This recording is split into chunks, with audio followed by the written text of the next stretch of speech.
नमस्कार, मैं हूं नीरज मोतला और आज मैं बात करूंगा किसानों के मसीहा, देश की दिशा और दशा बदलने वाले पूर्व प्रधानमंत्री चौधरी चरण सिंह जी की। और उनकी बात करना इसलिए आवश्यक है कि अभी एक जाट संसद का पिछले दिनों आयोजन हुआ और उस जाट संसद के बाद एक व्यक्ति ने ऐसी अनर्गल टिप्पणी, अमर्यादित टिप्पणी चौधरी चरण सिंह जी को लेकर के कर दी, जिसे लेकर के पूरे देश भर के जाट समाज के भीतर में आक्रोश व्याप्त है। जगह जगह उनके खिलाफ एफआईआर कराई जा रही है, रिपोर्ट कराई जा रही है, कार्रवाई की मांग की जा रही है और ये कहा जा रहा है कि इनके ऊपर कड़ी से कड़ी कार्रवाई होनी चाहिए। लेकिन असल सवाल ये है कि ये लोग आ कहां से जाते हैं? ये कौन लोग हैं जो भारत के महापुरुषों के ऊपर अनर्गल टिप्पणी करते हैं, अमर्यादित टिप्पणी करते हैं, अपनी सस्ती लोकप्रियता का रास्ता भी महापुरुषों के रास्ते से निकालने की कोशिश करते हैं और वो उनके आदर्शों को ना जी करके अमर्यादित टिप्पणी करके अपनी नेतागिरी झाड़ने के लिए आगे बढ़ने का सपना देखते हैं। आखिर इनके ऊपर रोक कब लगेगी और कौन लगाएगा? कब जागेगी सरकार? ये पहली बार नहीं है।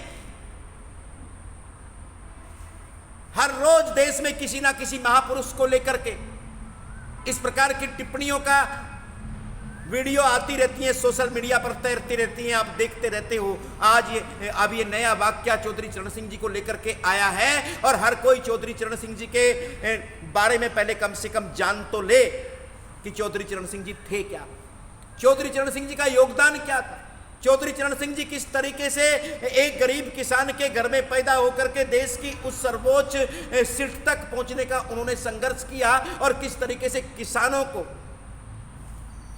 आवाज दी, स्वर दिया। चौधरी चरण सिंह होना आसान नहीं है। आप किसी के विचारों से सहमत हो, असहमत हो, यह बात अलग है, लेकिन यह तो बात सही है ना कि चौधरी चरण सिंह साहब ने मजदूरों को, किसानों को और ऐसे वंचितों को, पीड़ितों को, अल्पसंख्यक समाज के लोगों को राष्ट्र की मुख्य धारा में लाने के लिए जीवन पर्यंत संघर्ष करने का काम किया, उनको खड़ा करने का काम किया। चौधरी चरण सिंह जी राजनीति को वहां ले गए जहां तक राजनीति नहीं पहुंच सकती थी, यानी गरीब घर का एक बेटा प्रधानमंत्री के पद तक पहुंच सकता है, मुख्यमंत्री के पद तक पहुंच सकता है, कोई विधायक बन सकता है, मेंबर ऑफ पार्लियामेंट बन सकता है, कहीं चेयरमैन बन सकता है और किसी और रास्ते पर जा सकता है। चौधरी चरण सिंह ने कारनामा करके दिखाया। उनका यह पराक्रम पीढ़ियां याद रखेंगी और जिन लोगों ने चौधरी चरण सिंह साहब को देखा है, सुना है, वो आज भी चरण सिंह जी की दुहाई देते हैं अपने बच्चों को। हम भी चौधरी चरण सिंह जी का जमाना तो नहीं देख पाए, लेकिन हमने हमारे पुरखों से या बुजुर्गों से या जिन्होंने उनके साथ काम किया था चौधरी चरण सिंह साहब के, उनकी दुहाई देते हुए देखा है और ये कहते हुए सुना है कि चौधरी चरण सिंह हजारों सालों में कोई पैदा होता है और चौधरी चरण सिंह होना आसान नहीं है। आज उन्हीं चौधरी चरण सिंह जी को लेकर के राम अवतार पलसानिया नाम के एक व्यक्ति के द्वारा जो अनर्गल टिप्पणी की गई है, अमर्यादित टिप्पणी की गई है, इस देश का समाज को कम से कम ये अस्वीकार होना चाहिए। और जाट समाज आक्रोशित है, बात बिल्कुल ठीक है, लेकिन जाट समाज ही आक्रोशित क्यों हो, बाकी के समाज आक्रोशित उस मुद्दे पर क्यों नहीं है? कोई भी व्यक्ति किसी भी समाज में पैदा हो सकता है, किसी भी कौम में पैदा हो सकता है, लेकिन चौधरी चरण सिंह ने केवल जाटों के लिए तो काम नहीं किया है। चौधरी चरण सिंह ने तो राजनीति के क्षेत्र में तमाम लोगों को आगे बढ़ाने का काम किया है। चौधरी चरण सिंह साहब ने तो किसानों को, मजदूरों को, वंचितों को, पीड़ितों को, अल्पसंख्यकों को न्याय दिलाने के क्षेत्र में जो काम किया है उसमें तमाम देश के बासिंदे शामिल हैं। तो ये पूरा देश आक्रोशित क्यों नहीं है? ये सवाल जरूर है और मैं गंभीर बात कर रहा हूं। क्या महापुरुष किसी एक कौम के होते हैं?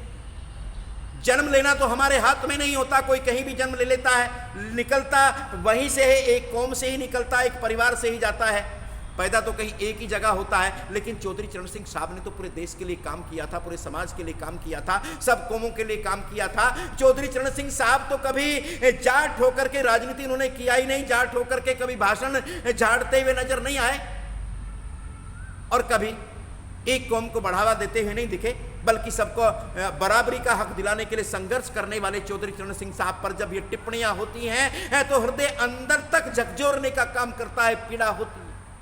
और ये बात मैं दुखी मन से कर रहा हूं। दुखी मन से इसलिए कर रहा हूं कि चौधरी चरण सिंह साहब के आदर्शों को अपनाने की बजाय उन पर टिप्पणी करना, ओछी मानसिकता का परिचय देना और फिर भी उनके ऊपर सरकार कड़ी कार्रवाई ना करे, कड़ी सख्ती से पेश ना आए और ऐसी सजा ना दे ताकि नजीर बने, तो कहीं ना कहीं इसका बड़ा कष्ट पहुंचता है। तो आज वक्त है कि चौधरी चरण सिंह साहब के ऊपर टिप्पणियां हुई हैं, अमर्यादित टिप्पणियां हुई हैं, सबको खड़े होकर के इसकी आलोचना करनी चाहिए, निंदा करनी चाहिए और ऐसे व्यक्तियों के खिलाफ कड़ी कार्रवाई करने की मांग सरकार से करनी चाहिए और सरकार को जागना चाहिए, सरकार को तुरंत कड़ी कार्रवाई करनी चाहिए, ऐसी कार्रवाई करनी चाहिए ताकि नजीर बने। लेकिन ये पहला वाक्य नहीं है दोस्तों। कभी बाबा साहब भीमराव अंबेडकर को लेकर के, कभी राष्ट्रपिता महात्मा गांधी साहब को लेकर के, कभी देश के पूर्व प्रधानमंत्री और प्रथम प्रधानमंत्री पंडित जवाहरलाल नेहरू साहब को लेकर के, कभी बाबा साहब भीमराव अंबेडकर से लेकर के, मुलायम सिंह यादव से लेकर के, कांशीराम तक, कर्पूरी ठाकुर तक, तमाम वो लोग जो महापुरुष हैं जिन्होंने अपना पूरा जीवन देश के लिए दे दिया, अपना योगदान कर दिया, सर्वस्व न्यौछावर कर दिया, इन तमाम महापुरुषों पर टिप्पणियां होती रही हैं, अमर्यादित टिप्पणी होती रही हैं। और जिस दिन पहली बार किसी महापुरुष के ऊपर टिप्पणियां होनी शुरू हुई थी, अगर ये देश खड़ा हो जाता है तो ये चौधरी चरण सिंह जी तक रास्ता ना खुलता। लेकिन देश नहीं जागा, क्योंकि कुछ लोगों को अच्छा लगता है, और जिन लोगों को अच्छा लगता है कि वो देश के जो हमारा सामाजिक सौहार्द है, जो सद्भाव है, जो हमारा प्रेम है, जो एकता है, उसमें कहीं ना कहीं बाधा डालना चाहते हैं और अपनी सस्ती लोकप्रियता हासिल करके राजनीति झाड़ने के लिए आतुर हैं। तो क्या ऐसे तमाम लोगों के खिलाफ कार्रवाई नहीं होनी चाहिए? या फिर इसका भी राजनीतिक फायदा लोगों को मिलता है तो कुछ लोग इस पर तालियां बजाते हैं, और ये तालियां बजाने ठीक है क्या? ये सवाल है, और ये सवाल मेरा नहीं है, ये सवाल इस देश का है। क्या ये बात सच नहीं है? गांधी जी को कितनी बार और हर रोज देश के किसी ना किसी कोने में अभद्र भाषा का प्रयोग करते नहीं है लोग। पंडित नेहरू को, इंदिरा गांधी को, राजीव गांधी को, बाबा साहब भीमराव अंबेडकर को, कर्पूरी ठाकुर साहब को, कांशीराम को, मुलायम सिंह जी को, कैसी कैसी भाषा का प्रयोग लोग करते हैं, आपके सामने है। क्या इनके ऊपर कड़ी कार्रवाई अगर हो तो कोई हिम्मत जुटा पाएगा क्या? अब हम जाट समाज में जो आक्रोश है, वो आक्रोश तमाम देश के बासिंदों में होना चाहिए, और महापुरुषों के ऊपर अमर्यादित टिप्पणी करने वाले लोगों पर रोक लगनी चाहिए। और जो राम अवतार पलसानियां हैं जिन्होंने ये टिप्पणी की है, ये देश ऐसी टिप्पणी को अस्वीकार करता है। ऐसे लोगों के खिलाफ कड़ी से कड़ी सजा मिले ताकि नजीर बने और देश के किसी भी महापुरुष के लिए ऐसी टिप्पणी करने से कोई बाज आए। मैं यही बात आपके बीच में करने के लिए आया था, इसलिए आप आवाज उठाइएगा, महापुरुषों के ऊपर आवाज उठाइएगा।